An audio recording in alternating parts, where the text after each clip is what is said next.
Meeting Shobhana after 10 long years felt nothing short of a miracle. I was overwhelmed with joy. Immersed in this happiness, I tried to revisit those memories we had left far behind.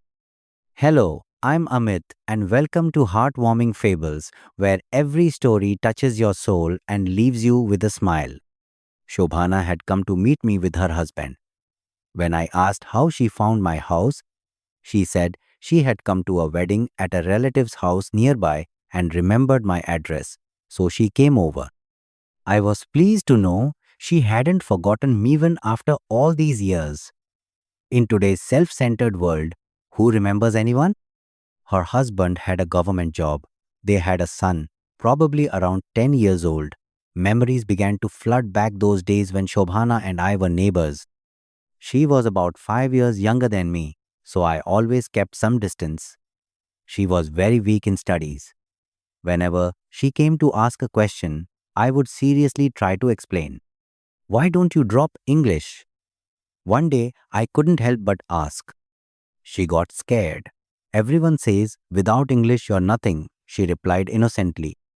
You'll learn only if you're willing. I explain the same thing every day, but it never sinks in. After a pause, I added, your brain is filled with straw. She became teary eyed and left. I later regretted saying it. What right did I have to interfere in someone else's life? Whether she understood English or not, it shouldn't have mattered to me. Time kept passing. From middle school, Shobhana reached higher secondary, but English still troubled her. She'd still come by occasionally. However, something had changed between us.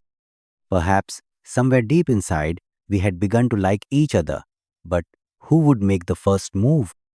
One day, while she was studying next to me, my fingers accidentally touched hers. A faint smile appeared on her lips.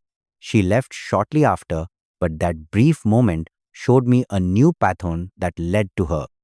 Now, I waited eagerly for her next visit to gather the courage and express my feelings. But for 3 days, she didn't come. My restlessness grew. When I inquired, I found out she was home, but not coming over. Had she taken offense? Was this one sided all along? Then, one evening, she suddenly showed up. My joy knew no bounds. She entered my room, shyly placed her English book before me. My heart wasn't into teaching that day, it was drowning in emotion. I asked, where were you these past few days? Her face turned pale, voice heavy, and with difficulty, she explained her absence. As she got up to leave, I held her hand. She panicked. Let go, someone might see. Her voice trembled like a leaf.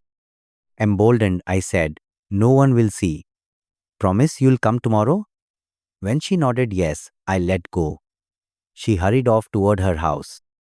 But every emotion has its limits. Though Shobhana's love remained strong, I began to withdraw.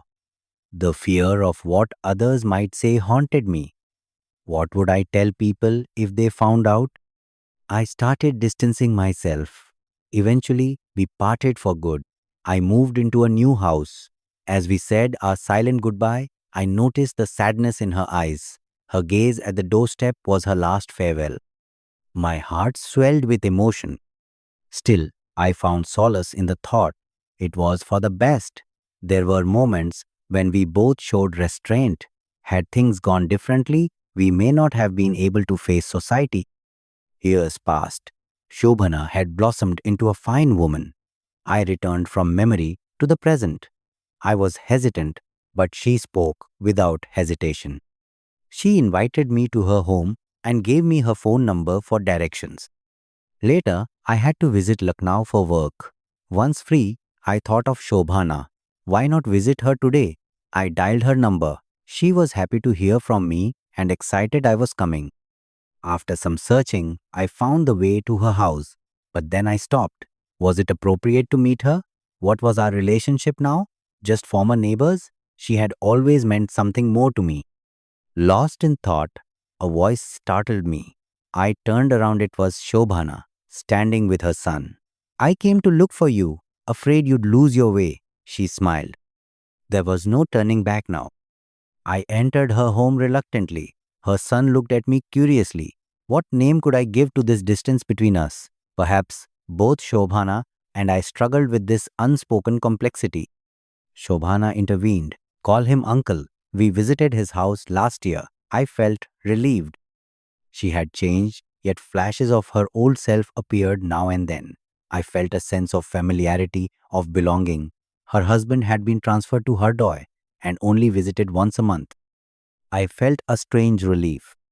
As she prepared snacks, I talked to her son about her past. Your mom was terrible at studying, I joked. He laughed. Now she always tells me to study, he replied.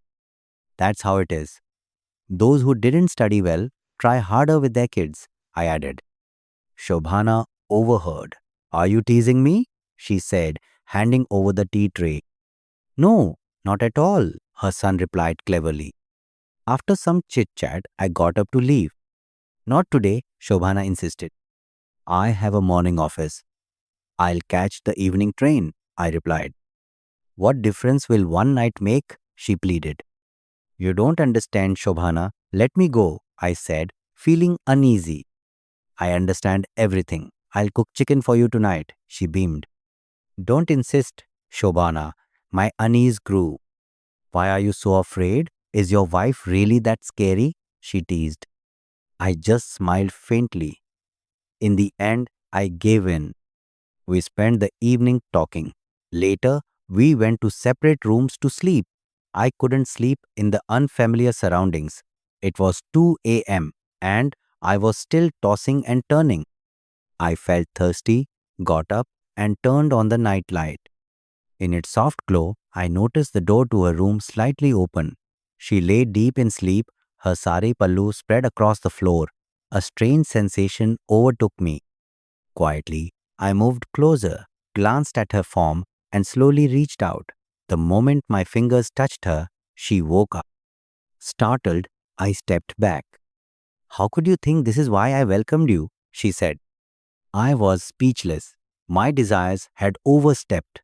I hadn't considered that a married woman isn't as easily swayed as a man. I returned to my room in shame. The rest of the night passed in torment. At dawn, I quickly dressed. As I was about to leave, Shobhana appeared with a cup of tea. I couldn't meet her eyes, but she remained calm and kind. As I was leaving, she said, Come with your wife next time. I'll be waiting. I hurried away, wanting to disappear from her sight as soon as possible.